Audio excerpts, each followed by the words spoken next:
Hi, I'm Mike McCormick, live at GBTA Studios here in Toronto, and I'm here with Sherry Saunders, the Country Director for Canada and Vice President of North America Customer Organization for CWT. Welcome, Sherry. Welcome. Thank you, Mike. I appreciate being invited back. Oh, you did such a good job last time, we thought we'd have you back again. Perfect. Well, so let's talk a little bit about the buyers in the room and certainly what they're interested in. Programs have certainly gotten much more sophisticated, trying to balance a lot of interests. Talk to me a little bit about that. Like what do you think buyers are looking for with their programs today? I think there's been a real evolution, and it was interesting this morning as I sat in the main session and listened to some of the speakers talk about this, I love the topic is evolve, right, for this conference, and evolve is exactly what our industry is doing, and we're seeing a lot of travel buyers who are starting to really look at the travelers less as travelers and more as employees. Right. So as an example, we've recently, you hear a lot about B2B, right? Business to business transactions. Right. And we've kind of coined a bit of a phrase that's B2B for E. So business to business for employees, because there's this whole new mindset of a traveler is an employee of our company first. They happen to travel for business, but they're an employee. And so how do we treat that employee maybe a little different than we have historically treated travelers? And so we're seeing this concept of talent acquisition, talent retention, and the value of travel aligning with that important acquisition of talent and retention of talent becoming more front and center. Well, and it ties back to the fact that certainly a generally healthy global economy. Correct. Certainly in the U.S., Canada, North America, economy's been strong and it's sustained growth. Employers, unemployment is low, so you've got a really different environment where travel is part of that. Absolutely. Employer of choice discussion, right? Yeah. And back to your point of thinking about it that way, and you have to evolve, right? And you're thinking about your philosophy around what you're doing with your program, what you're trying to accomplish. Right. Yeah. Plus, what I love too is that now the transparency that you really have both for the traveler and the company into letting travelers have more say in optimizing the experience so they get more done. It's a very, as you know, travel's a very individual thing. There are limits to what you can do. But it's also about giving them the tools to make good decisions when they're out there. And I think a lot of that comes down to giving travelers choice. Right. I think, again, for the most part, it hasn't changed over the years. Most travelers, most employees want to do the right thing for their company. Right. That is generally an inherent belief.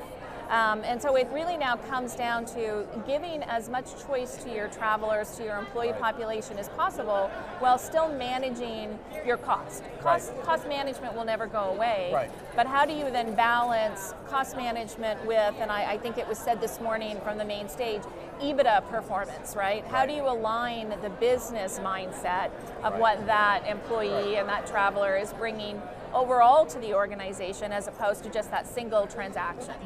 Yep, and kind of moving up the hierarchy in terms of how you think, how strategically you're looking at the programs.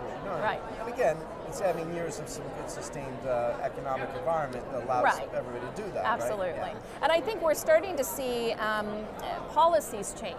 So, traditionally it would be policies, business class over a certain number of hours of travel.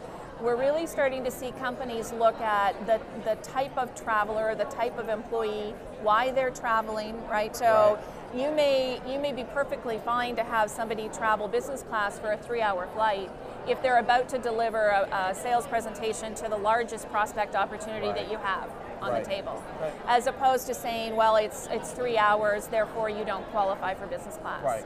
So it's changing that mindset and connecting business objectives to the reason that employees are traveling. Right, and the outcomes they're looking for. Absolutely, yeah.